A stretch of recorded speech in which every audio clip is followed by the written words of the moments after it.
The thoughts and views of this podcast and the sole views of the curators of this podcast is not the views of United States Postal Service. How does he do it? Do it.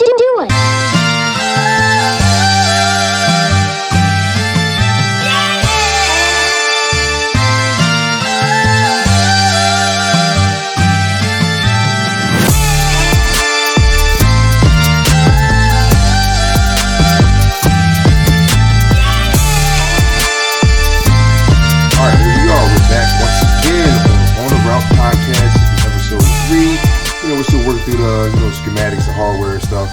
We use something different. Shout out to Voice Meter Banana. We're starting to use that now. It's a better way to kind of all of us to talk at the same time. Mm-hmm. This is a podcast that we said before in the previous episodes is created by postal workers for postal workers, but anybody can listen to. You know what I mean? But our target audience is our fellow co-workers around America that do the job that we do, USPS, United States Postal Service. You know what I mean? We named it On the Route just specifically for that because, allegedly, while people are working, they like to listen to things, to keep yourself kind of going, get the rhythm going. So, why not listen to some people that, do the same job as you do that, can relate to what's going on. And maybe you talk about a perspective that you probably talk about amongst yourselves at work, but you don't know if your thoughts go further than, your station. Mm-hmm. So on this episode, because, I know my brothers all got something they want to plug in with this thing, But I'm going to let them introduce themselves before we get to it. This is Brother Black. This is going to be fun. We got a lot for y'all today. We're going to dig deep, and we're going to have some fun. I'm Brother B. Morton. We're going to go down here and speak on this topic. We're going, as they say back in the day, deep, way down, deep down in the South. In the South, though? In the South, as they say. And I'm the mastermind of this operation, Aaron. Yes, that's his super pop. Mega Mind. And I'm your low-key engineer, your man Rick Shine, representing. The manipulator. And this is On the Route Podcast, man. So this episode, we're actually going to be talking about the good old state of Mississippi. Oh, yeah. South. As my man say in my SS curricular. Yeah, I never learned how to spell it. I really didn't care that much. You know what I mean? I'm not really a supporter of the state of Mississippi per se. Lord.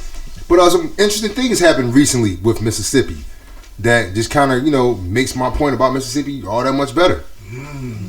Apparently, they passed a law. I think it was like a Jim Crow law. That's it's called a Bill 1020, if I'm not mistaken, fellas. Yep. Yes.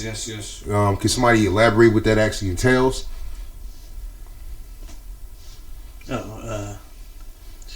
Damn, I forgot. Understandable.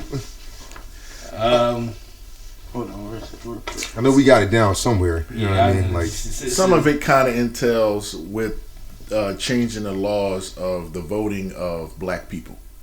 So it's targeted particularly at blacks. Yes. About our rights to vote, how we can vote, and who can vote, meaning black people. And didn't it also kind of add something with hanging too? Yes. Yeah, lynching, basically. Like it was allowing lynching as a term of punishment. Yes. So I mean, and it's funny because we were looking at it earlier before we got on the pod. Someone was talking about how some of these people down there in Mississippi that are the quote unquote right wing Republican type voters are saying that this is not a racist bill, this is not a racist thing. But why would you want to bring back lynching? Historically, the only people that were being lynched were black and brown people, if I'm not mistaken. I don't recall in recent history. Because I took history in college, so I'm pretty well versed on history, especially American history. I don't recall seeing any type of historical photos of white people being hanged for a crime. Or I know it happened in the Wild West back in like the early 1800s before the Civil War. But that was, like I said, in the Wild West, like how they kind of dealt with people that were like like Billy Kids, such individuals. They hung them, but not necessarily in the South. The southern eastern part of America, where mainly black people were being murdered, whether it be for just learning how to read or trying to escape captivity or just having an opinion, they were being hung. You know what I mean? So for a state like Mississippi to bring back hanging, to me, is not the same thing as say maybe a state like California if they decided to do it, because their history is a little different with the hanging. But California, being the type of state that it is, would never even bring that into question. Well, the thing that bothers me the most, like the hanging definitely bothers me, but in today's society, I really don't think that's going to happen. But as far as like voting and as far as how it said they will be able to pick their court system, how they will be able to pick their own judges and prosecutors and defenders, so which means a lot of those people that's going to be judging you, that's going to be sentencing you, that's going to be putting you away, you're not going to have a say-so. So let's give the audience a little perspective. So black residents make up 82% of the city's population, Jackson, Mississippi. And the bill basically says that they will form a court system of unelected judges and prosecutors to preside over Jackson, Mississippi, basically.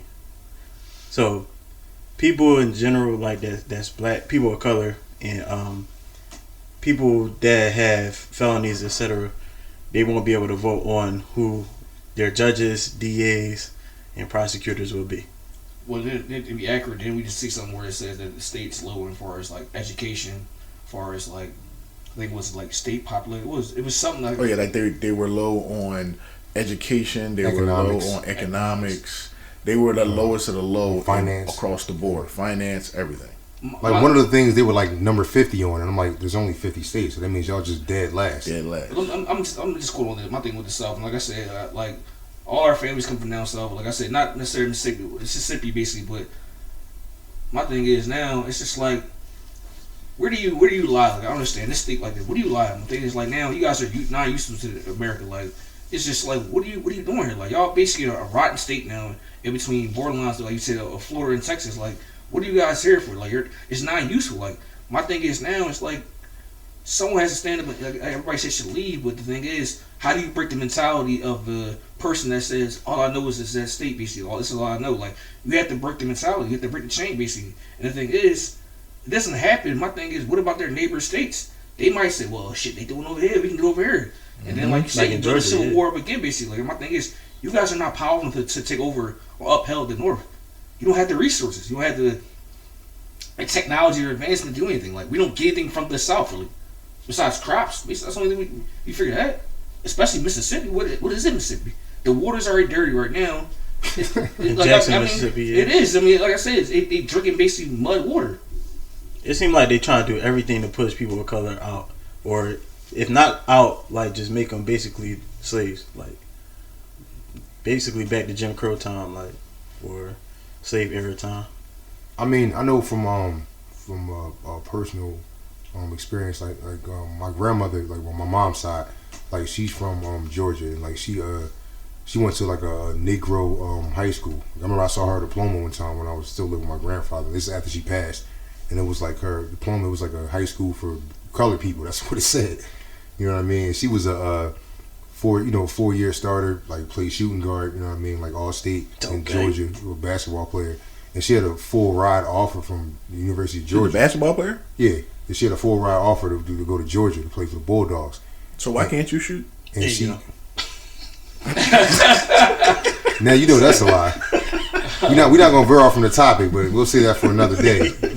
Why he knows of all people I can shoot, but yeah, she had a full ride scholarship, offer from Georgia to play for the Bulldogs, and she turned it down to move to New Jersey.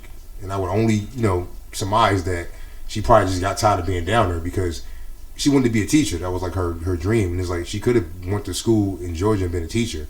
You know what I mean? And you didn't have to go to Jersey for that, but there probably was other reasons that she never really spoke on why she didn't want to be down there. But I can kind of imagine, using my imagination, being that she was like an educated black woman who had an opinion and she lived in a state like Georgia, which is probably not too far off from culturally what Mississippi is. So how is this going to affect basically USPS?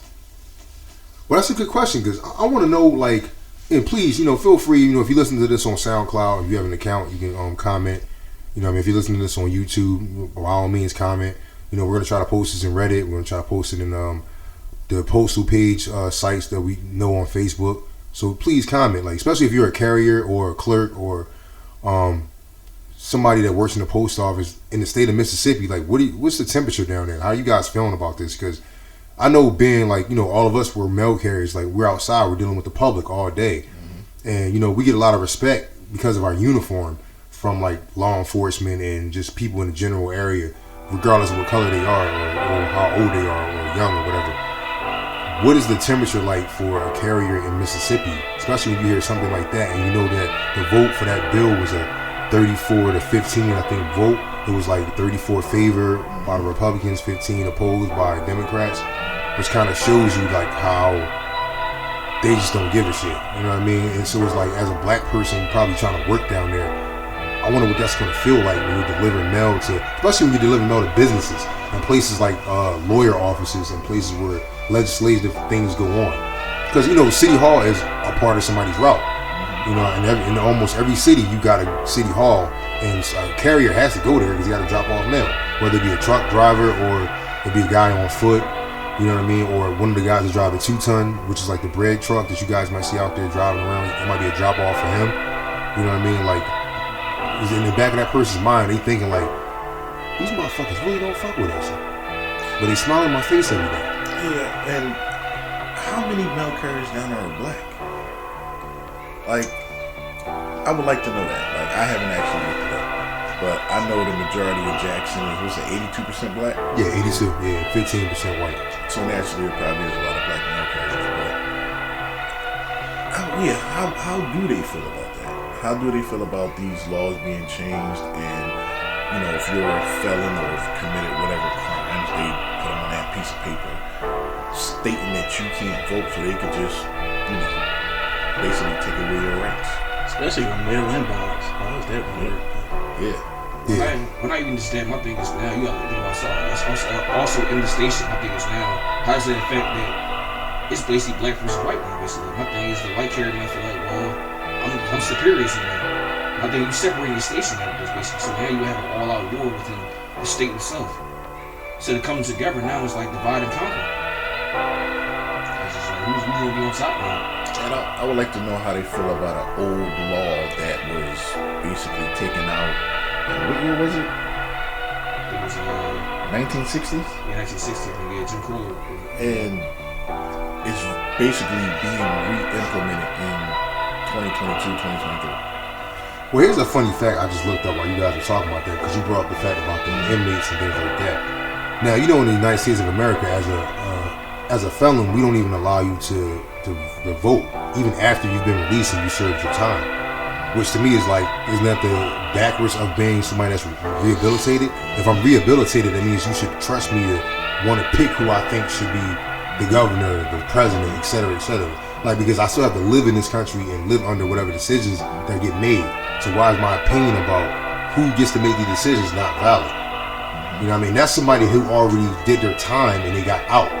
Like, they're not on probation, they're not like, they're just done. And they do that to that person. Well, apparently, looking this up just now, European countries that allow inmates to vote, inmates meaning like you're still in jail, still serving your time, as of 2012 include Croatia, the Czech Republic, Denmark, Finland, Ireland, Latvia, Lithuania, Montenegro, North Macedonia, Norway, Serbia, Spain, Sweden, Switzerland, and Ukraine, who's currently at war right now. So you mean to tell me that these countries who we have way more money than and supposedly way better resources than are actually allowing people who commit crimes to still vote legislatively on who they think should do what? And they're not even fully rehabilitated yet. What is our excuse? They let them vote when they get out and supposedly quote unquote rehabilitated. Yeah, so may I add, I know because I did research before on Norway, their jail system is like one of the best in terms of actually rehabilitation. Because if you went in for, lack of not having money, you can actually educate yourself in the prison system and come out with an actual degree, and you'll actually get hired in the field that you learned in. Wow. So you don't have to actually take a bullshit job or a low-paying job. You can take a job that will make sure you never commit the same crime you did to get in here in the first place. You know what I mean? Like, they actually want to make sure whatever the issue was, they try to fix it before they let you back out so you don't go back. Which is something we do not do. And I definitely know we don't do it in the state of Mississippi. Yeah. I don't think they do either. So what's the chances of Jackson, Mississippi having like low income routes, basically? Like, you know, the routes that, for example, we in Philly, so it's like out in Southwest, let's say like King Session, it'll have like 1,100 routes, but somewhere like 1,100 stops. 1,100 stops. Sorry, somewhere in like Roxborough, the route had like 300 stops. So what's the chances? Big gap. It's a huge gap. So what's the chances of, you know, that not only this law being passed, but just what carriers got to deal with on a regular? Already? Yeah, already. So what's the chances of like carriers leaving, or, you know, just I would leave. Yeah. Well, I told you, like, once again, the thing is now you segregate. You segregate the state now. You separate people now. So my thing is now you draw a line in the little state. It's like, well, or just in Jackson, basically, you figure like, all right, well, which side do you stand on by race, basically? You with the blacks or the whites, and like you creating it. Like I said, it's unfortunate. History repeats itself, and it's repeating itself in so many different forms and ways now. And the fact of the matter is, you still have people of the old mentality running that state, and people got to eventually die off. Like I said, you had no youth, you had no black person there, so they're gonna keep running the same way. No, they have the same mentality. Like they said, it seems like it's a state that said, well, I'm gonna keep doing what I want to do, and forget y'all, fuck what y'all doing. And it's like, well, like I said, that state gonna end up dying off. It's like they gonna end up flooding out Mississippi to the point where it's like you have no use there. Like, I'm not saying it so harshly, but it's like you doing stuff like this. What are you bringing to the United States now? Like I said, no other states doing this basically or putting it out there. Not yet. Yeah, that go back to your point where it's like, all right, y'all trying to make sure that people of color in Jackson and Mississippi in general just don't have, or, you know, you want to have them under your thumb. But overall, as a state, y'all suffering. Y'all at the bottom of all the economic stuff. Yeah, the things that are important in the country. And then it's the capital state too. That's what I'm saying. That's the capital state. I'm like, that's the capital. I'm like, wow, like Yeah, you guys are. You know what that tells me? Even if you at the bottom, they still trying to kick us down further. Oh, hell yeah. Yeah, that's Like, crazy. That's crazy mentality. Tell me about like They don't want you to see it how all. economically in every category you're damn near dead last, and you still want to push us down even further. There's nowhere else to go. That's like two homeless people. Like one guy's black, one guy's white, and like the white dude is like, well, at least I got 2 shoes. He only has 1, so I'm doing better than him. Yeah, He like somehow feels better about himself. you're both homeless. Yeah. It's cutting off your nose to spite your face. Like, Yeah. Exactly. I don't understand the passing of this bill. I understand what they're trying to do, but this helps nobody. Well, I mean, I'll say it definitely doesn't help anybody in the state of Mississippi. Yeah, You know what I mean? But like business wise, like going into the bill, how does that affect the business? You know what I mean? Like, what is that doing for businesses now? Like, because they said the crime rate in Jackson is like through the roof. You know what I mean? They said they averaged almost like 100 homicides, I think, a piece each past couple years. You know what I mean? But we all know that in poverty-stricken places, that's where crime goes the highest. Yep. You know what I mean? Like when people are going without, they lash out. You know what I mean? Like when they do things they feel like they need to do to try to survive. You know what I mean? but my thing is, what if everybody in Jackson, like all the black people in Jackson, decide to leave, go to like Texas, Oklahoma, or something like that? What they gonna do then? Well, I mean, that's what I've been saying for the longest. Like that's my whole take on some of these. You know, look, fuck it, I'll say it. Some of these useless southern states that we might see. You know what I mean? That like they don't really hold any weight because Can't stand on their own. yeah, I remember. I think this is like a year ago. Like I was telling the guys, like, you know what I mean? I heard a situation where like the governor or senator of Kentucky took a shot at the senator of New York. You know what I mean? Talking about something that was going on with New York, and his response was so like not politically correct, but it was hilarious because it kind of told me I learned something from the conversation because he was saying like, I don't know why he's commenting on New York, He needs to worry about Kentucky and getting their funding, et cetera, up because New York is responsible for carrying so many of these other states because they can't hold their own weight economically for themselves. And then, so I had to look that up and see what he was talking about. And come to find out, some of these states that we have, like Kentucky and probably Mississippi, based on statistics, they don't generate enough income within their own state to even survive by themselves. Damn. So they need help from places like Florida, probably Texas. The two powerhouse states are probably the closest to them. You know what I mean? They say I read a report that said like California by itself generates more money than most European countries. You know what I mean? Like it could be a country by itself if it wanted to. Like that's how much revenue is going through that state. So it's you know, which also feeds into the whole electoral college situation where that's how George Bush Jr. became president, because even though Al Gore won the popular vote, the electoral college, which is a select few of individuals that are giving power to overstep. Yeah, they're giving power to overstep the popularity vote. And when you look up the electoral college, it's not actually a college. It's not actually an institution. It's just a bunch of rich ass people that are just from different walks of life that were given this badge to say, all right, I want this guy to be president. And then that kind of supersedes 2 million people, like the decision. You know what I mean? And I looked at it up and I'm like, didn't see many black or brown people with electoral college votes. But there are a lot of people from bullshit states that don't carry their own weight that have electoral college votes. So I'm like, how does that work? You know what I mean? Like when you come from a state, say like Mississippi, that is 50th in this and 42nd in this and 44th in that. They're not even in the top 15 or 20 in the country in terms of anything positive. Why does someone have an electoral college vote coming from that state? You know what I mean? Like, and so, All votes matter. And with this whole, like, you know, bill being passed, me personally, my personal take on it was like, when you have schools like Mississippi State, which is a big known football school, kind of making establishing itself as a basketball school with the men and women program. Yep. I think a lot of the black students, in my opinion, should just say fuck them and just hit the transfer portal. Yeah, it also give you a little insight of what Deion was dealing with in Jackson State. Yeah. That's in Mississippi. I think. Yeah.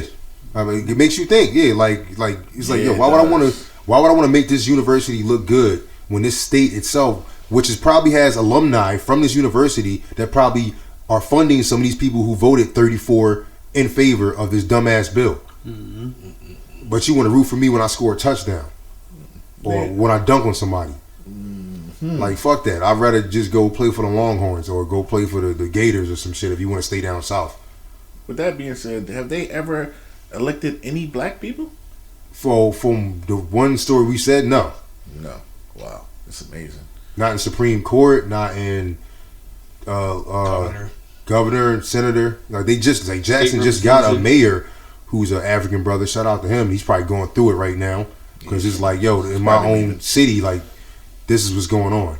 It's terrible.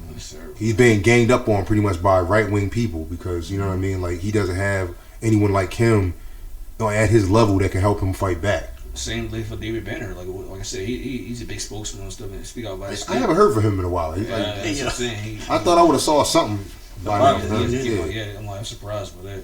Yeah, we need to hear from you, David Banner, because you always got something to say on a positive side, especially when it comes to change. This is your state, bro. Yeah, you gotta speak up. You got it on your back, literally. Yeah, from shoulder to shoulder. On the brighter news, since you mentioned Florida earlier, just want to give a shout out to two carriers in Boca Raton, Florida, because they won the Postmaster General Hero Award.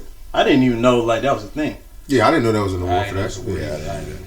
That's pretty cool though. But does that come with money?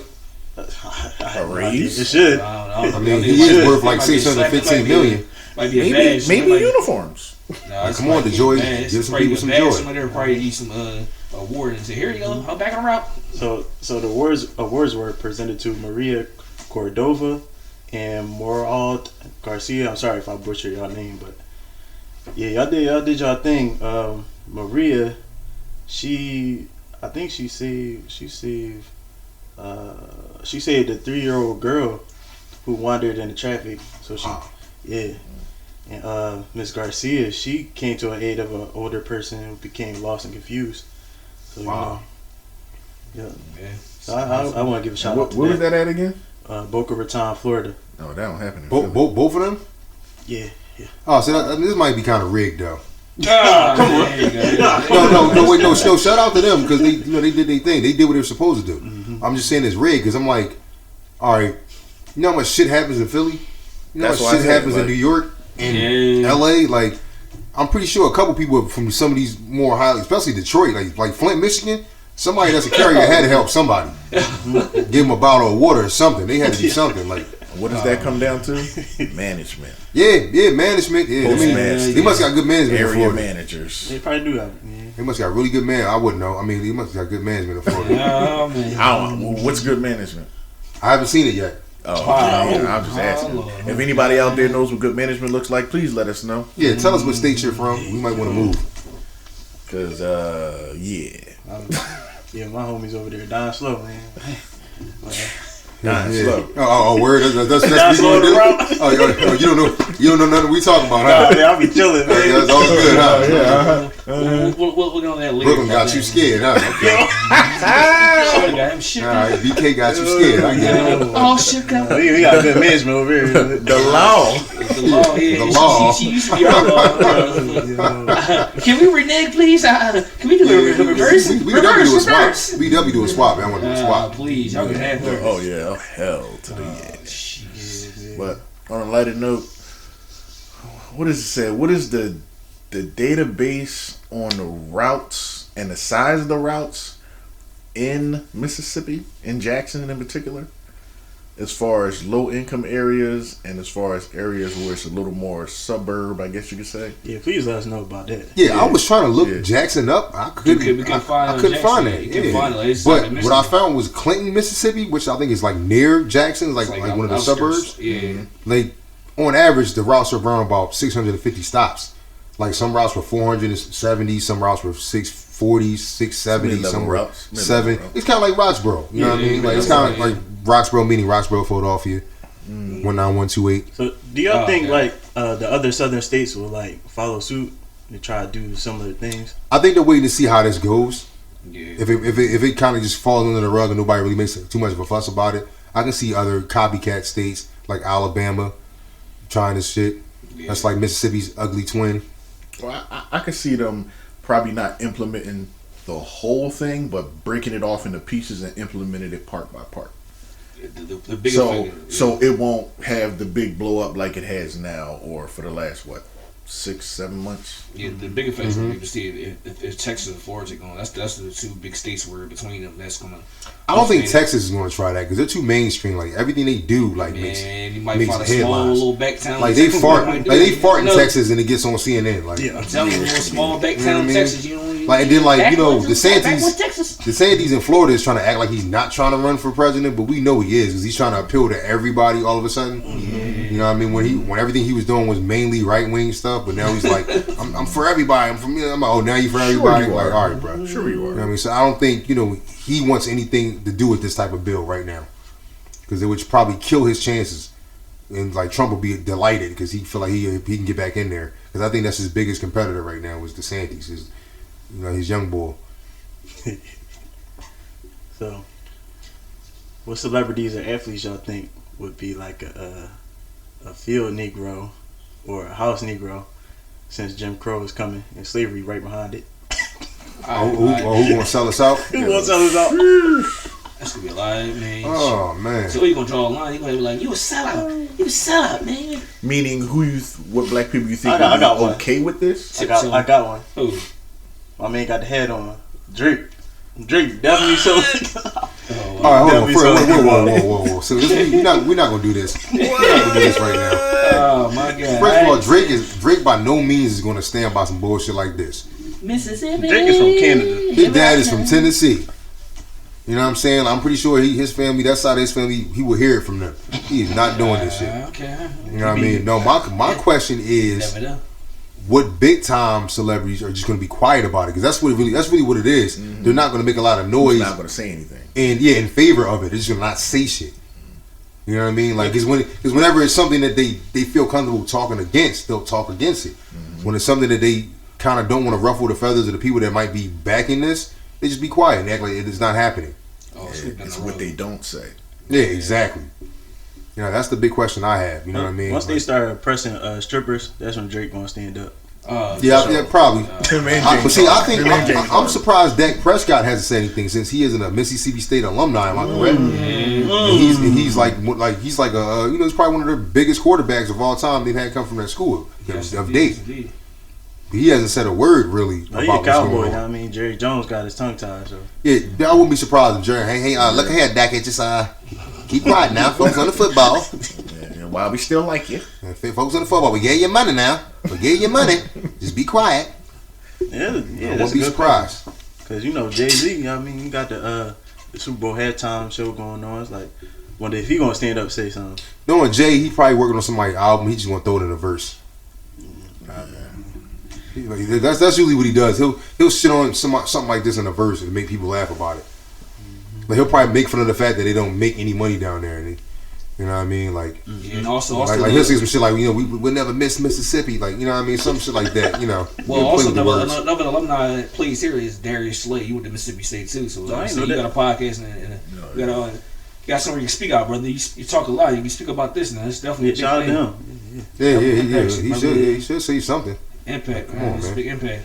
Yo, and isn't that guy you said is better than Aaron Rodgers is from there too? Who? Brett Favre. You said- Oh, Mr. Interception himself. Yeah. Mr. Interception.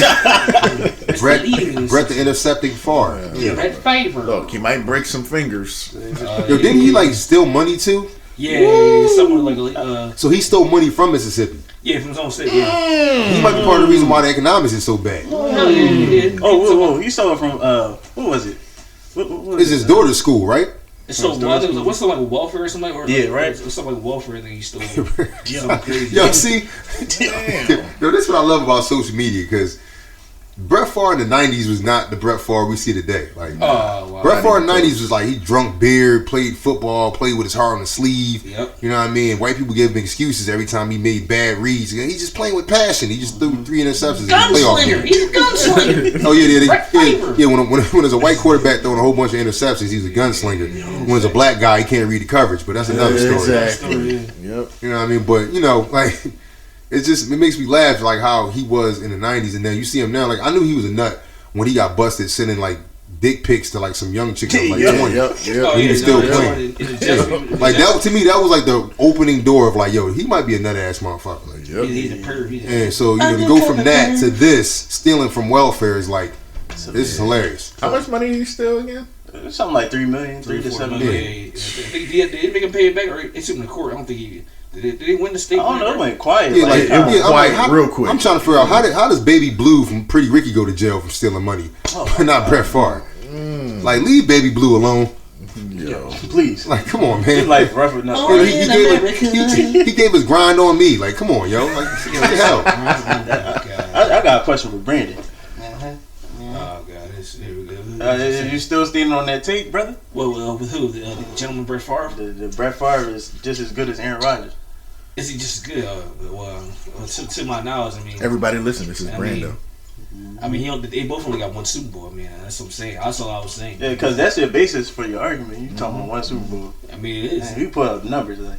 I mean, the numbers are his numbers. Brett Favre, his numbers are. What is the QBR for these quarterbacks? Wasn't Aaron like 91 or something like that? Yeah, which calls like 80 something, like 80 something. I thought he was like I thought he was 70. I 97, thought he was 76. Something like that, yeah. I thought Brett Favre was 76, which Favorite that's like a C average. Yeah. They only got one ring, both of them equal. It's not the same thing though. Yeah, You would let somebody that has a 90-something% average do open heart surgery on you. I don't think you would trust a doctor with a C average. Especially if he threw like 20 interceptions 3 times in his career. Yeah. How many rings Russell Wilson got? He's got one. How many rings Nick Foles got? One. Would you compare them? I would say Nick Foles is better. For Nick sure. Foles is better. Then Russell? Yeah, absolutely. Drugs you are on. Drugs you are on. See, this how you know he's from Philly. Like, already somebody know. from Philly. Only somebody from Philly would say that Nick Foles You already is know. better than Russell Wilson. Hey, listen. What? Only one of those players has a And statue. he won the Super Bowl not by throwing the Only motherfucker. one of those players has a Look at his statue, face. son. Look, he won the Super Bowl by catching a pass, not throwing a pass. Oh, The Philly special was him receiving the ball. So you He's a try to say quarterback. he the only quarterback in history to throw for a touchdown and receive a touchdown? Oh yeah, and Oh, that just makes him ill, huh? And his cleats and all and he of for the state fame? of Philadelphia. Hold on, so you saying Nick Foles is a Hall of Famer? But y'all traded him. no. No, he has a Hall of Fame game where he threw like 6 touchdowns in one game with Coach Kelly. He in the Hall of Fame. There's cleats in there. Seven. I mean, Oh, 7? Yeah, all right. I knew it was something tied with Peyton Manning. It was something Yeah, like him and that. Peyton got What? You can't say that about Russell. It's okay. Russell just followed Peyton Manning and went to the Broncos and stunk it up. Well, actually, he didn't do anything. It was his coach. That's why they fired him. Exactly. That's true. And it's the second they fired him, the very next game, he looked the same Russell. Lit it up. He looked the same Russell all over again. God, he is terrible. Terrible. We're gonna see this year. This upcoming season. Yeah, we're gonna see. We're gonna see Russell or not save him. I mean, I think when you get into the whole field Negro, house Negro thing in today's society, especially in entertainment, it's so blatant. Yes. It's so blatant. As they say, tap And like, I remember I was watching the Marlon Wayans stand up, right? And he was talking about, he gave some juice out. And that's what I love about Netflix and like HBO Max and all these different companies that with this, like streaming to me has broken down so many walls and barriers that it allows people now to just have different avenues to explore their talent.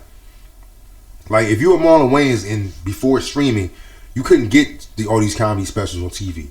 You couldn't get chances to increase your brand the way you wanted to.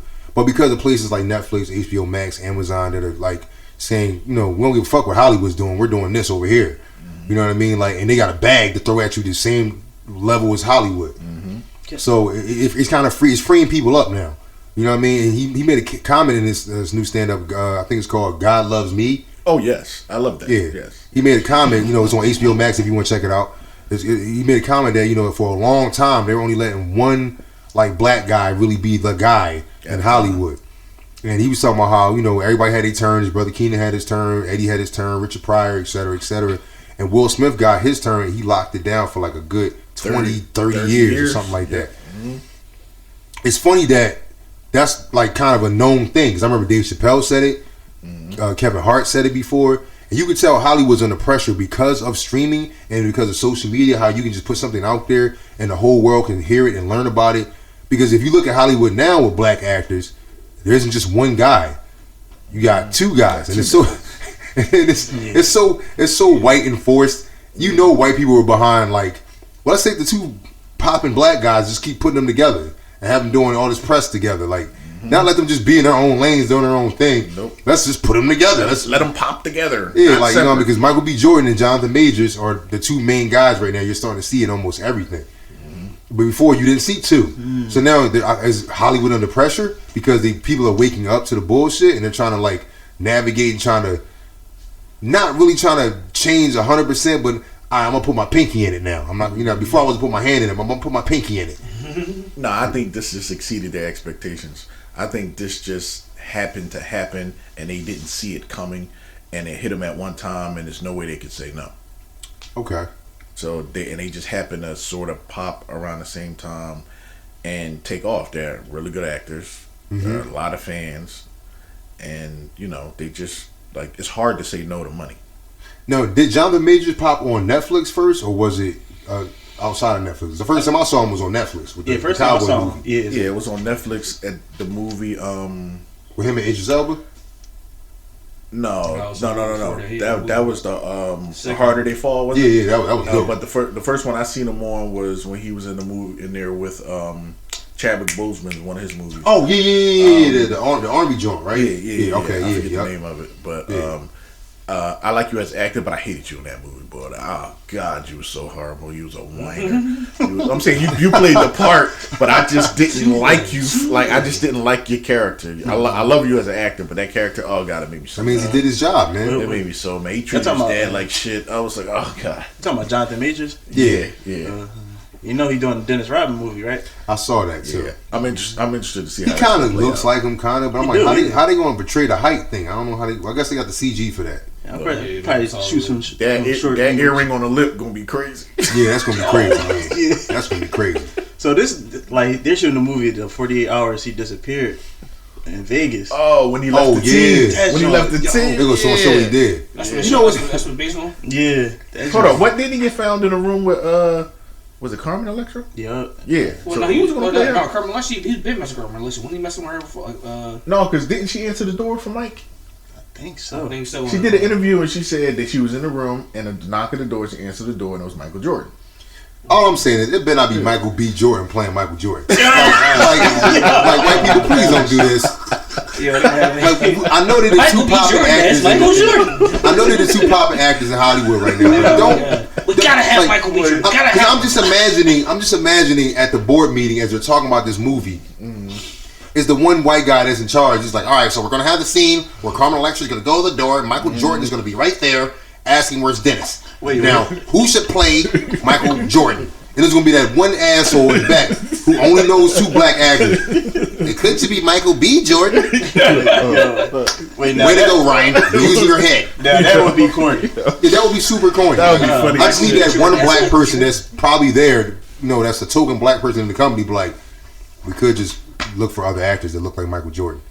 And then they'll just go, Darnell, I like where this is going. I know who can't do it. Michael John White. Oh, come on, Black. You seen him on Two Big Black. Black Dynamite. See him on Two Dynamite. Hey, look, Michael John White. If you ever hear this, like I like you as an actor. I like you too, man. No, don't try to cop now. He's solid. He's solid. He kicks the. Don't try to cop now because he kicks the melanin off of people. Yeah. He ain't John Blaze. Yeah. Listen. I like you. Your best movie to me is Black Dynamite. That's my shit. Dynamite. When you said you could beat Bruce, that's utter bullshit. But you're. I believed you. I didn't believe you for a second. He knows the second you said it, I paused it and stared at your face for about 10 minutes, saying, "Did he just say that?" I don't even think Bruce would have fought him. Wow. I think Bruce didn't have any picks. As far as I know, anyway. White, yellow, green. Well, I mean, but mostly people he fought was like people around his size. We're not talking about the movies. We're talking about actual people he fought. Oh, so you talking about Chuck Norris? You know what I mean? That's the movies. Well, he actually did fuck Chuck Norris up off scene. Chuck Norris talked about that. And I knew he got his ass beat because the way he was talking about it, I was like, yeah, you don't really want to talk about this right now. See, that's what my mom calls it. Kicking man, Chuck Norris. I think he'd have put Michael John White. I'm sorry. I think he would have ate them kicks.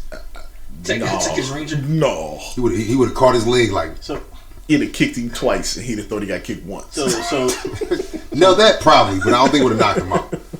So Blake, why do you say Bruce Lee will whip his ass? Because he can hit him multiple times before he can hit him once.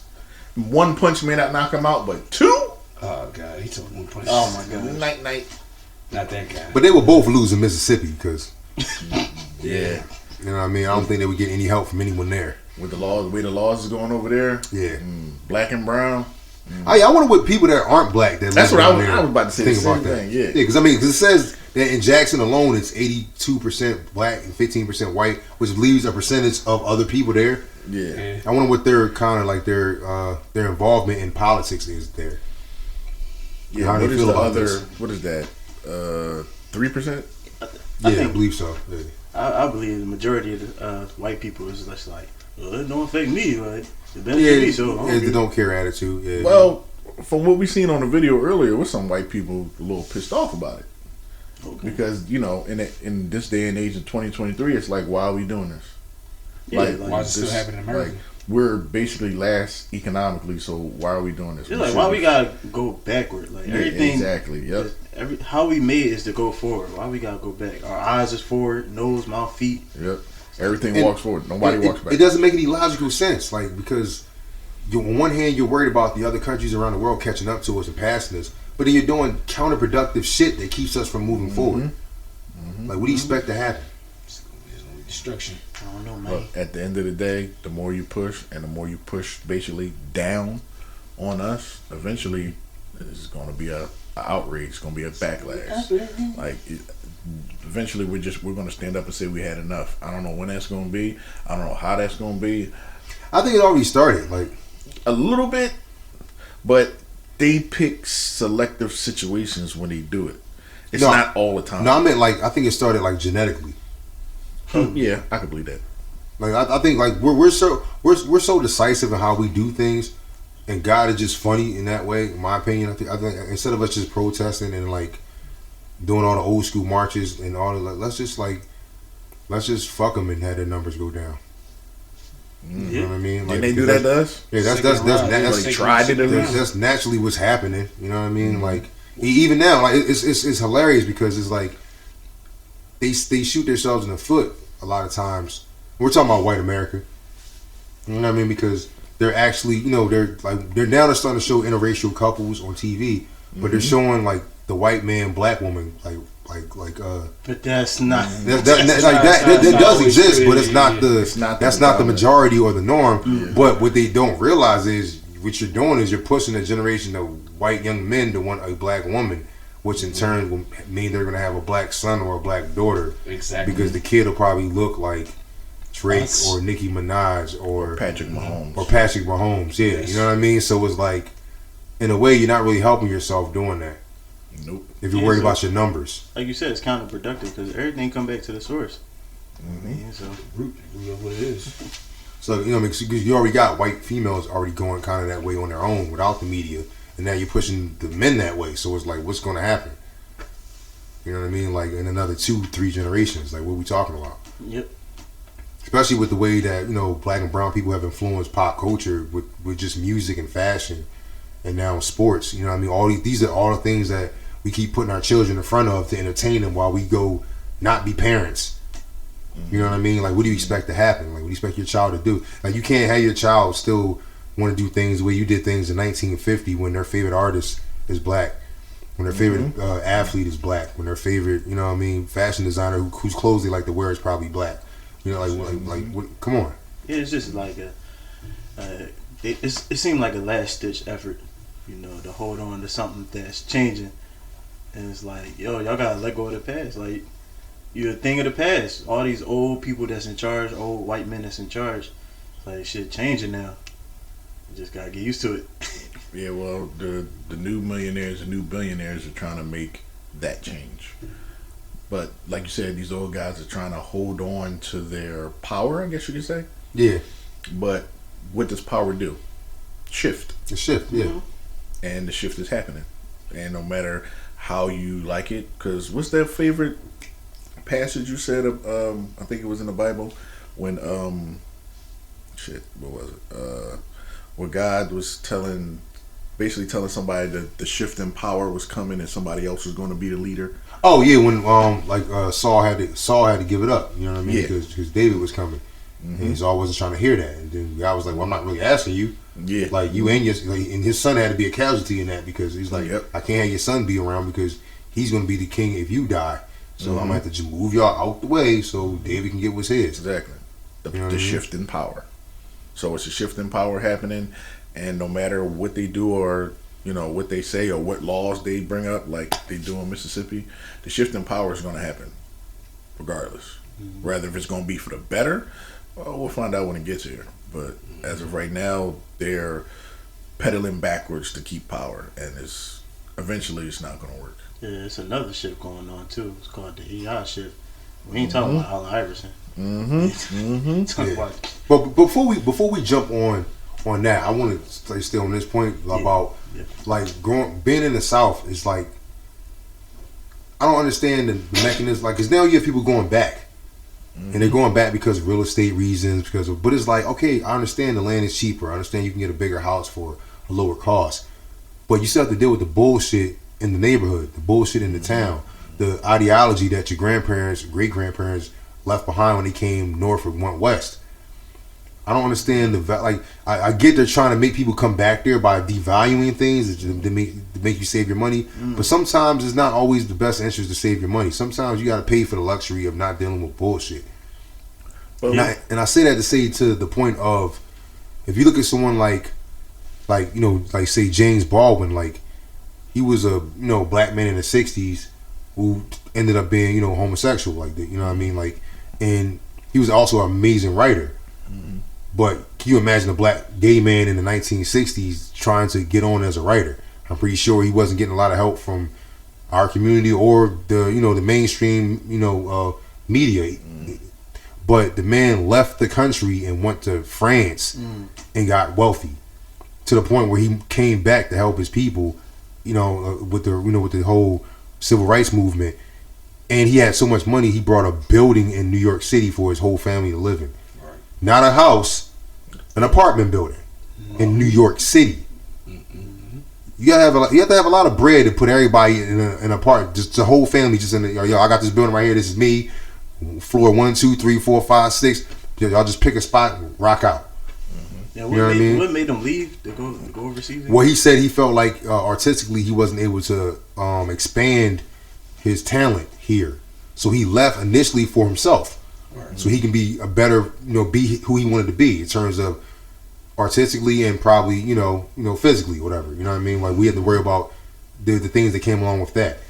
But he kept seeing on TV what black people were going through in America, and it just wasn't in him just to say, well, that's not, that has nothing to do with me. I'm over here in France. I'm living it up. I'm getting money. I'm a published author, bestseller, et cetera, et cetera. He still cared about his people, so he came back for that reason. Yeah. You know what I mean? I'm like, that's pretty noble of the dude, because a lot of people nowadays would have just, hey, look, it's not me. Change the channel. You know what I mean? Let's see what's going on in French movies. You know what I mean? Like, but he had a different perspective, and I don't understand why people don't look at that story and just take from that story and understand that the value is not in America itself. It's not in the system. It's in the people. It's a whole world. Yes, it is. Like Mississippi, like as a state, ain't shit. Yeah, I said it. Oh man, God. Yeah, I said it. Look, I'm from New Jersey. You can say what you want to say. All right? My state is better than y'all state. Oh man. My state is better than y'all state. Let's get it. We can look at the rankings, education, economics, everything. It ain't we whooping y'all ass. It ain't 49. Yeah, we ain't 49th. Yeah, we whooping y'all ass. Definitely last. Definitely not last. You know what I mean? Like let's keep it real. You know what I'm saying? But at the end of the day, it's like the people there are not the problem. Like it's in terms of the people who have value, who have dreams, who have ambition, who have skill. You know what I mean? Like you can be a lawyer, you can be a judge, because they said that they have never appointed a black or brown judge in Mississippi. No. So someone that's a lawyer in Mississippi is probably feeling stonewalled right now because they want to be a judge, but you might have to move to be a judge, fam. Yeah. You know what I mean? Like you might can't stay in Jackson, Mississippi if that's where you live, and you want to be a judge, and you keep trying to. You might have to move, fam. How bad do you want your dream? How bad do you want? How bad you want to be the top version of yourself? That'd be crazy when you're working and you're on that path and you went to school and you studied, you did everything you're supposed to do. You're a lawyer. You're working your way up step by step, and they reintroduce this law, and now it's like, all right. Before it was already a slim chance. Now it's like almost no chance. But my thing is like I'll leave back to the point is just like if this is all I know basically and I want to do better for my state, how do I do that basically? And it's like, you're gonna run into some people that feel like, well, I don't want to go anywhere else. I want to make this here better basically. And the thing is, I can't go anywhere else if I can't even fix my own problems. I'm gonna go somewhere else basically. I'm gonna feel like a quitter. I feel like left out basically. And the thing is, you don't have them people of color going up there and stand up to them. Basically, like I said, you have to make a change, and it has to be started from the ground up to top. Basically, but the thing is, if you keep moving, it's like, all right, running with the problems, let the city die. And a lot of people like I said, how you teach their mentality, like, well, I don't want my city to die. I love Mississippi. This is my city, my state. Like, you're gonna run into that problem, and people gonna be like, well, just leave. It's easy to tell someone just to leave. Basically, like that's like.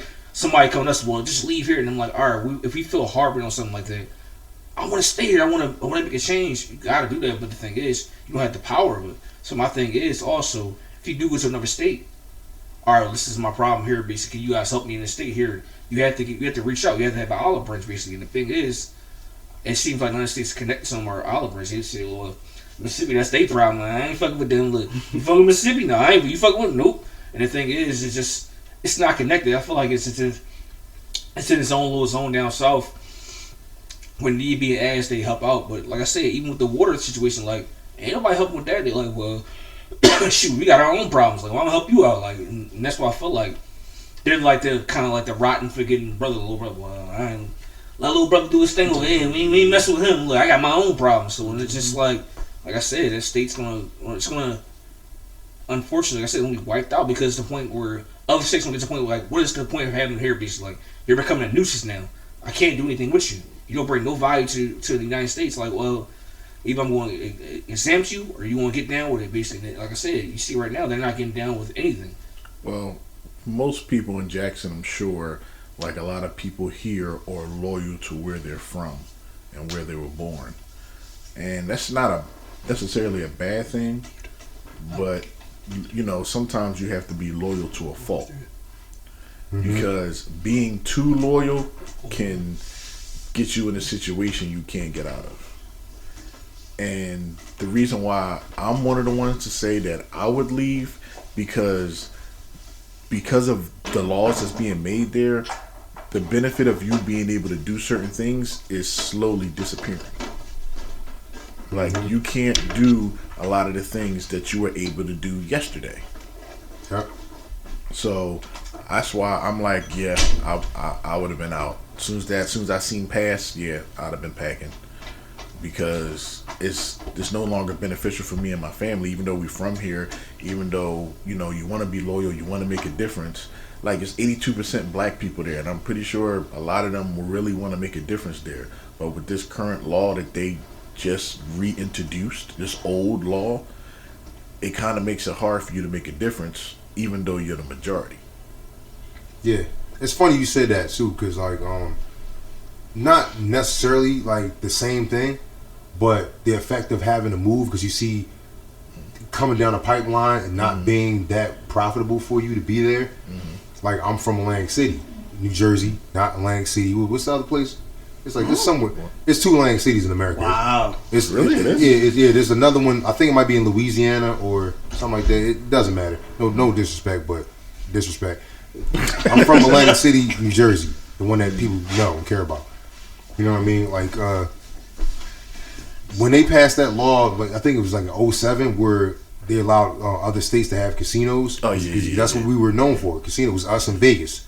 You know what I mean? So we had a foothold in the market on this side of the country.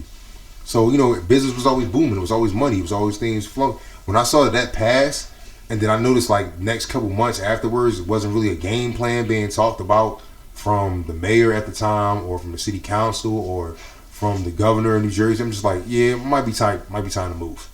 So that's important. Because if they really sat back and thought that people were just going to still drive from Pennsylvania, New York, Maryland, Delaware, North Carolina just to come to Atlantic City when their own state could put up a casino, and they're just going to bypass that to come here still, you definitely underestimated the laziness of the average American. Well, let me ask you this though. My thing, like I said, the state you live in Jersey, basically, the thing is, your state is strong, but like I said, down south, basically, you got people that are not like mine, like probably, like I said, this is all I know. So the South is kind of like more on family heritage, basically. Like, this is my family, like, this is my kinfolk, basically. So, like I said, how do you break the mentality of that and telling people, like, look, you have to get up and leave? Like I said, that's like trying to tell a 50-year-old woman, like, they don't want you here, like, you gotta leave.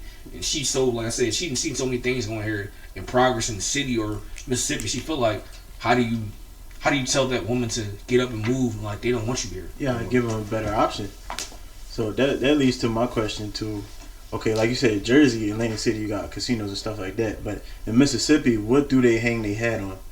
It's like, is it the Mississippi River? Is it like the link? No, it's not known for nothing. What are they known for? Like, because the Mississippi River is just as long as the Nile River, I think. Yeah. I mean, if you think about it, right? Like, what I think people have to understand is, like, I understand you don't want to move. You want to stay where you are. This is where I'm from. This is my home, my heritage. Like he was saying, like, you know what I mean? Like, this country wouldn't be a country if people thought the way you thought. People came to this land to make it a country because they weren't progressing where they were from. Yeah. People forget that, you know, the forefathers of the United States of America, I'm not talking about 1776. I'm talking about 1619 when they formed Jamestown. Like, those they left King James in England to come here.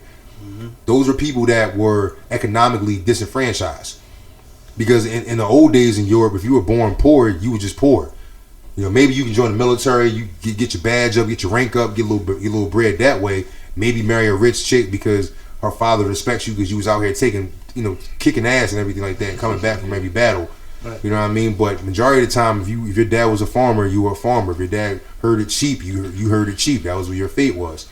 It wasn't until this whole exploration of the new world where you had a chance to, quote unquote, as they said in Knight's Tale, change your stars. Right. So you had people that came here trying to start something different, and they didn't know if they were going to be successful. They didn't know if they were going to survive. You know what I mean? Like, but they somehow survived. They managed. They got here. They made something of themselves. Yeah, so it's like it didn't. You don't get to be like George Washington's family doesn't become the family they are if they stayed in the UK.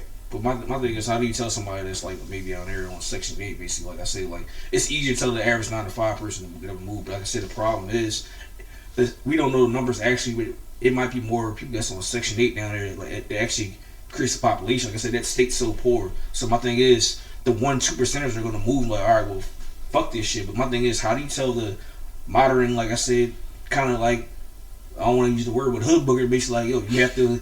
Now, The term is hood booger. Can you please define what hood booger is? We'll get into that later. Y'all keep talking. Man, you said that last podcast. A hood booger. Matter of fact, I'm gonna go last. I'm gonna let y'all perception of it basically because I came to word. But I'd rather hear you guys give a perception with it. Well, no, I'm gonna answer your question. Like how you tell somebody, how to uproot yourself and to try to find something better. You gotta tell them, like, look, our forefathers went across the pond, the Atlantic Ocean, not knowing if they're even gonna make it across the Atlantic Ocean, not knowing if they're gonna actually survive the first winter here, and they found a way to make it work. All you gotta do is just move to another state. Like, how hard is that? To say, I don't want to live in Mississippi anymore, let me move to Florida. Let me move to Texas. I think that's doable.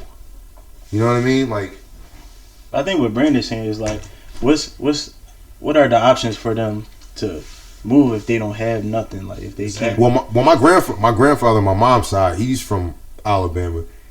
He left on a Greyhound bus to New Jersey.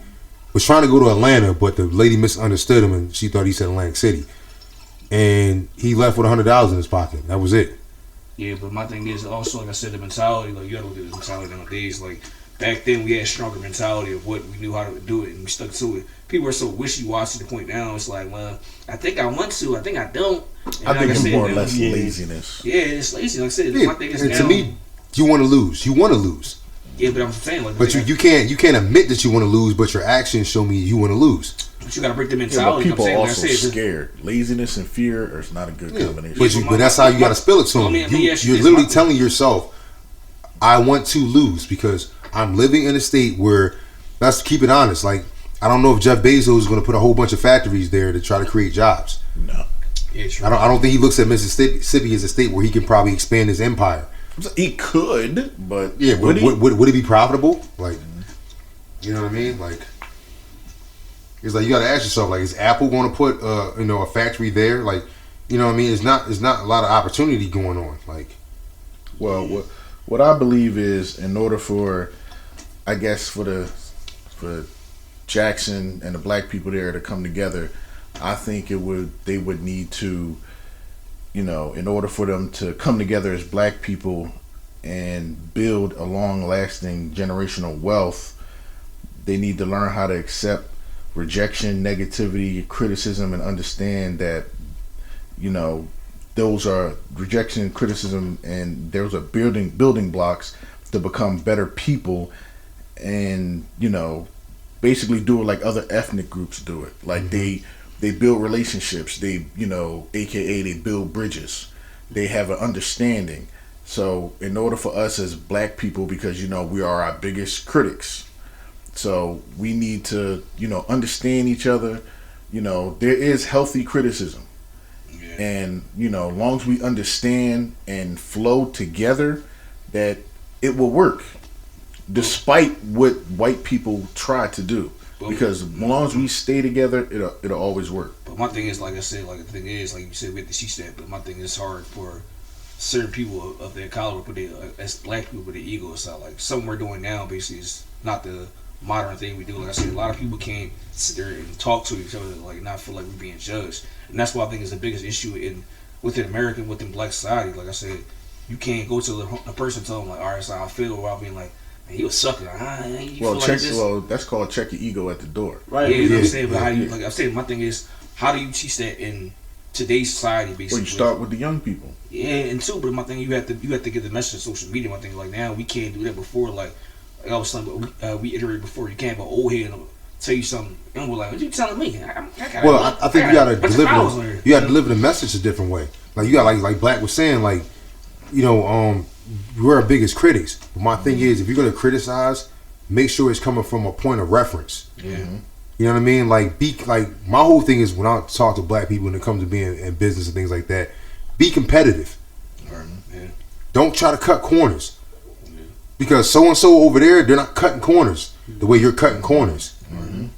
Like, don't ask for a discount because it's another black person in the business. Exactly. Just pay them what you're going to pay that you would pay the other person that's not black. But my rebuttal to also is, though, even if you have business, though, you also got to have yourself substantial, too, like, to a point where the thing is, I can sell my business to you, but it's like, it's still kind of rinky-dink. So it's like, you have to have the same thing. And the thing is, in America, you have to be 10 steps ahead of the person. Like, you have to have it to the point where, all right, this is how it's structured. This is what it is. Because people, before you said they want to cut corners, like, man, well, you know, I work on that a little later. No, you have to have everything in. You have to do it the right way. Right way, yeah. And the thing because is, you can't ask people to support you just because you black and they black. That's bullshit. And my thing is, we don't have. There's no guideline. My thing is, where's the guideline for us? That's why you have a team. Yeah.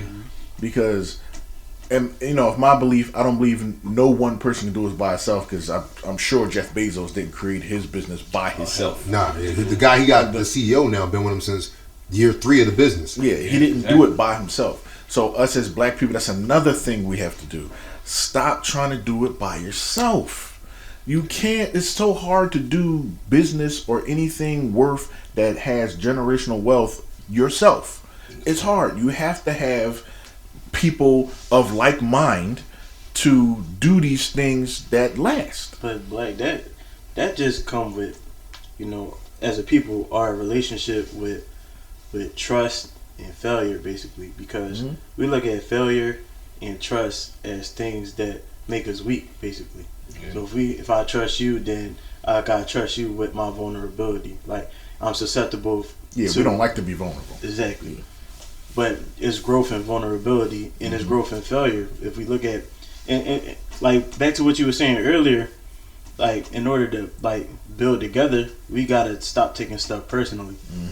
Like, all right, just because, like you said, Rick, just because, like, I'm saying it a certain way, listen to what I'm saying, not how I say it, basically. Yeah. Because I'm giving you some jewels, but you're not going to receive it if your brain is blocked by how I'm talking. Yeah. Because that's the one thing, I think that's the one masterful thing that I'll give, like, white people credit for, is they know how to take their emotions out of shit when it comes to, I'm talking about the people that are at the top level, like the 1%ers in that community, not everybody, obviously. But, you know what I mean? Like, they know how to take the information, no matter who it's coming from, and then apply it. Like, for instance, like, I'll give you a point of reference. Like, you know, the Donald Trump documentary that came out on Netflix, like, a couple years ago. A lot of people probably didn't watch that, especially in our community, because we don't fuck with him like that. But I was curious. I'm like, you know, because he's been out here longer than I've been alive. So I'm like, what was he doing in the 70s? You know what I mean? In the 60s, et cetera, et cetera. One of the most commanding things I learned from that documentary about his life was that when you set up a business in a city, you can actually get a tax break in terms of, I don't have to actually pay you taxes for this amount of time, but it has to be given to you by the mayor or from the governor or an elected official. Where, say for instance, you want to build a casino and you want a 10-year tax break, meaning like I don't have to pay taxes for 10 years, meaning I keep my gross income, and then when the 10 years is up, whatever I owe you for the 10, I pay you all out in once. That's genius. Like, somehow he was doing that for 10 years, 15 years, 20 years with certain businesses. I never even knew that existed. You know what I mean? Like, that you actually could do something like that. And it's like, so I started thinking, how many white people in business did that? Like, started a business and they asked for a 3-year tax break because they knew their business could work. And in 3 years, they owed roughly, let's say, $2 million in taxes, but their business is worth $25 million. That $2 million is nothing to them. They can just give it to you, and now they're still rolling in the dough instead of being pressured to pay that tax year in and year out. Well, maybe the first year wasn't as great as year 2 and year 3. You know what I mean? But it's like, these are things you can learn from, like Aaron just said, like having your ears open and just looking for the information, not worried about who's saying it. But you won't find it if you like, oh, I don't mess with them, so I'm not gonna learn. Like, you learn from anything and anybody. So it's like, depending on what you're looking for. So, like, when we was talking about how people gonna move out of Jackson, Mississippi, somebody could take what little money they got, probably get a loan. I know that'd probably be tough in Jackson, Mississippi because of all the redlining and racism there. But it's like, you could take what you got and build it with your fam and people and start a business and get them tax breaks you was talking about. Yeah. Stack your money up and move out and do what you gotta do. Branch out. Oh, you say branch out. Yeah, I would like to know what the black people in Jackson, Mississippi actually do. Like, are there people there that have friends and teams, like I said, people that think like-minded that you can actually start a business with things that they do and things that they know, but they just haven't thought of it yet, or just haven't actually done it yet, or maybe they just don't have the money to do it, and because of laws like this, it kind of makes it even harder. Yeah. But if you take that same exact team and move, let's say, here, it's a different story. But let me ask you this though. Or Georgia. If that state is so deteriorated, basically, it's like it seems like there's no hope for nobody. That's what I'm saying. Like the numbers show itself, basically, like it's nothing there. Like it just seems like it's just like a pile. Like, I'm in Mississippi, another day. It's like it seems. I mean, from what the numbers say, it seems like there's no hope. Like you really don't hear it. Like no offending to anyone, basically, not to be offended with anyone, basically, but from the modern people up north, basically from the upper states, we don't hear anything about Mississippi large. Like I said, sports or anything. Like you don't really hear nothing about it. Like, all right, it's Mississippi. Like you're like, all right, it's just over there. You know it's there. It's down there somewhere down there where you driving through. You like just Mississippi. You really don't hear nothing. There's no impact. I mean, it's almost like if you want to compare Jackson, Mississippi, and Atlanta, Georgia. They're both heavily populated black cities, but one is flourishing and the other economically really isn't. I guess based on it's what they're saying. Based. And any state been on So for years. I think the difference is the legislative laws and what's in place. Like the one lady said in the one news article, news clip we were looking at, she said they have at least elected, I think, like 2 or 3 black like judges in Georgia. You know what I'm saying? Like, my thing is, look at for the South as whole, basically. Like I said, look how long it took them to do that. Basically, like I said, it seems like the progression in the South is so slow and so basically stubborn. It's like, well, we're not giving up what we stand on. I see even with the statute, I'm like, you guys have to give eventually because we need you for certain things, but you guys are not progressing. Like, if you look at the major states now south of progress, it's Texas, Florida, maybe like Charlotte, like North Carolina, maybe South Carolina, those places, like they're the bigger states, but the other states are not progressing. Like I said, you basically are kind of like a leech off, basically. You're leeching off from state to state. Mm-hmm. And it's just like I said, where's the progress to help out? And like I said, y'all was all together for the Civil War. Now y'all just broke apart from each other. Like, well, you got your state, I got my state. All right, Yeah. Like, if I need something from you, Kenpo, you want to help me out? That's what it mostly seems like it is. Like, so like to that point, like Rick was saying, he was comparing Georgia and Atlanta and Jackson. In Atlanta, like I guess the outside perception of Atlanta is, and their people is like, black people will stick together in Atlanta, even though they might fight amongst each other. Like they don't show that to the outside country. Oh hell no! To the outside country, they come together, keep everything in house. Yeah, they're unified. And the thing is, like I said, the states are like, and the thing what it is though, and I like I said, the thing is, it's attraction to land. That's what I said. Mississippi has no attractions to land. Like I said, if I think about something, just perhaps I want to move down south with my wife. I'm like, well, I don't go down Mississippi before. I look at Mississippi like, I ain't going down to Mississippi. Ain't shit there. Like, I go to Atlanta. It's black people down there. It's stuff they have going on. It's stuff to see forward, like a future. Like, I can actually see my family being on something down in Atlanta or like in Georgia. Like, there's no future of me saying like, well, I'm going down to Mississippi. I'm about to build me a nice crib down here. And you been like, you a fool. What the hell you been down Mississippi? Like, you see what's going on. Like I've never heard anybody actually ever say that either. Everybody Everybody says they're going to Texas, they're going to Florida, they're going to Georgia, North Carolina. I don't hear people saying South Carolina. I don't hear people saying they're moving to Memphis, Tennessee. North Carolina is more so than that. Yeah, I don't hear people saying they're moving to Kentucky from up this way. You know what I mean? Like so how do Army base? How do they really even bring money into That's Mississippi? that's what I'm saying. What is the beneficial of income? Because I'm sitting here thinking it's probably from all blue collar jobs. What teams do they have? They have no team. They sit. That's what I'm saying. What do they? How are they? You know what's crazy? Like I could you know what's crazy? Bobby Porter was saying about Arkansas, like how like it's kind of like similar to Mississippi or like them states. Like they only have college team. That's their kind of pro team basically. So Mississippi State or Mississippi. So the Crimson Tide is like a big deal in Alabama. That's like their team. Yeah, team. exactly. Yeah. Wow. So they don't have a basketball team, football team. Yeah, they got Mississippi State. So they not. That's probably why they don't really have money. So really, like they flourish in. I just looked it up. Like farm raised catfish. You know what I mean? Like catfish. They produce more than half of the country's catfish. Catfish. That's a dish that you want sometimes. Yeah, it's not even everything. It's not a main. That's not. That's not like McDonald's and a Big Mac. Like that's something that somebody requests. Like I said, that's a Sunday dish. Big Mama making catfish. That's what those. It's not like shrimp. So what you trying to tell me is if I ever went to Mississippi, what I should order is catfish. Yeah, because they catfish is the shit. Oh my god! Like I said, the Mississippi River, man. Yeah. Listen, but my thing is the river is muddy waters down there. Like you say, like what the hell is the water is infected. So my thing is, you really trusting getting catfish in Mississippi? Like, I'm not trying to be a bully, but like any state where you got to use the letter I 4 times, the letter S 4 times, that's some lazy ass shit. Hey yo, hey man, white people made that name. Anyone else? But not only do they produce like catfish, they a top producer of sweet potatoes, cotton, pulpwood. I don't know what that is.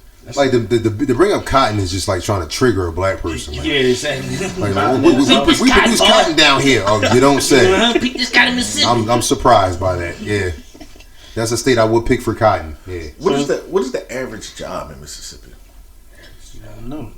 Probably manufacturing. Probably manufacturing. It probably is. Yeah, sharecropping, textiles, maybe. Or probably warehouse working, probably something like that. Factory.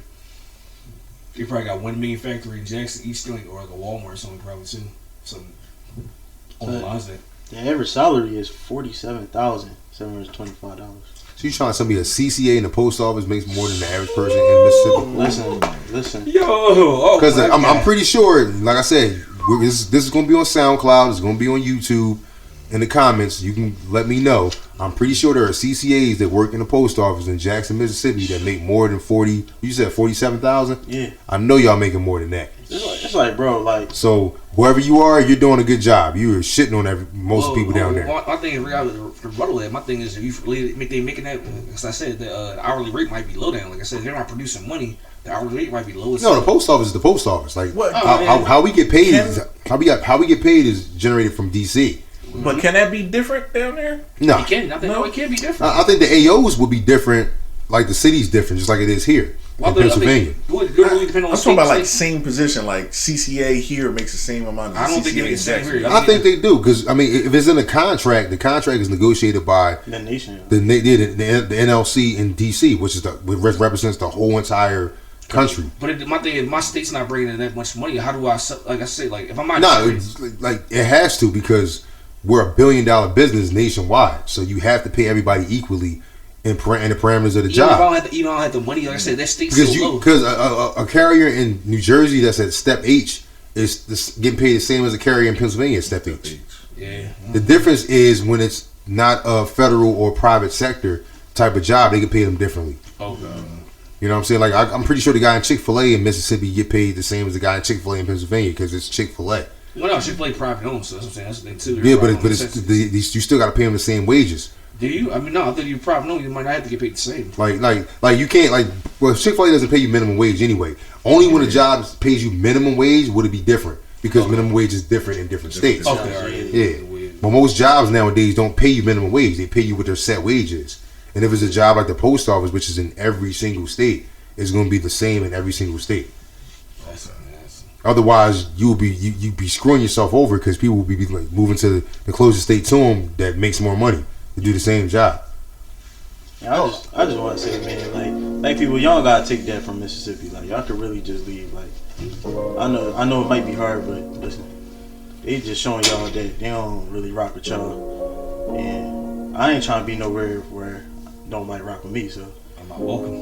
Yeah, I just really want to hear from mail carriers down there. I really do.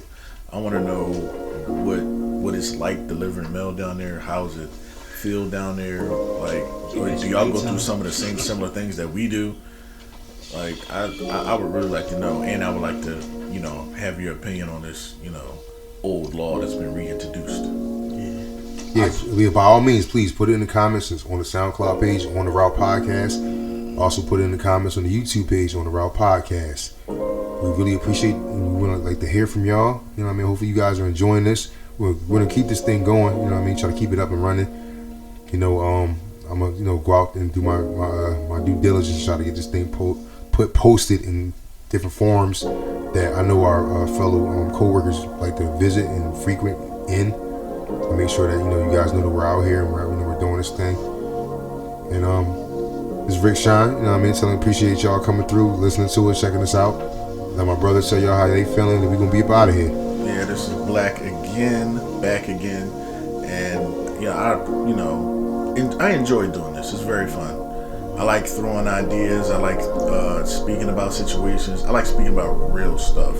Like, you'll hear a lot of times us here, we may joke about a couple of things, but this is real stuff. This is real business, and I like, because I'm talking and learning at the same time. And I enjoy doing that because I feel like I'm expanding my mind, my intelligence on learning about, because I ain't gonna lie to you, before this, I couldn't tell you how much I actually knew about Mississippi before actually looking it up, looking at how many black people live there versus white people, how many males versus females, and the actual laws is there. And, as far as athletes, like, if you listen to the podcast earlier, I was like, I couldn't understand why they didn't have any professional teams. I don't understand why they don't have a certain amount of money flow like every other places. So, I just enjoy doing this, and I enjoy learning and expanding. Brando. Yeah, like I said, I'm B more, man. Like I said, this is the great thing going right here. Like I said, you don't get four good black brothers talking about situations and have a fluent thing. Like, it's positivity. I said, I know it's to get told a lot, but like I said, we doing a big thing right here. Like I said, it's definitely a positive thing, and definitely will be your mind and expand your horizon and stuff. Like I said, we have all the perspectives. Like I said, we all think alike. We all think different in many ways, and we come together with that. Like, this is something that you can actually show a kid, like, look, this is positivity. This is something going on. Like, we all can work together and do something. Like, this is harvest on the point we just talked about as people. Like, we can work together. Yeah, I would just like to say thank you to the audience for listening. First and foremost, we do this for y'all, mostly mail carriers.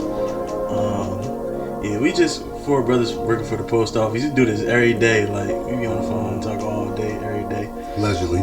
On the weekend, Sunday. Sunday we play ball. Sunday, I've been dropping. Joey's like, I got him. But yeah, I just want to say thank y'all. We got some good stuff coming for y'all later. This is a more serious side of the podcast, because this is an important thing to talk about. But just thank y'all, man. It's Aaron on behalf of On the Rock Podcast. We signing out.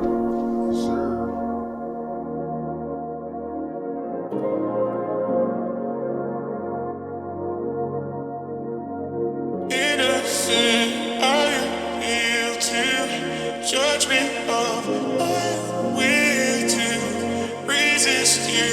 You are my pill. Shine like a star, don't go out, don't go out. Shine like a star, don't go out.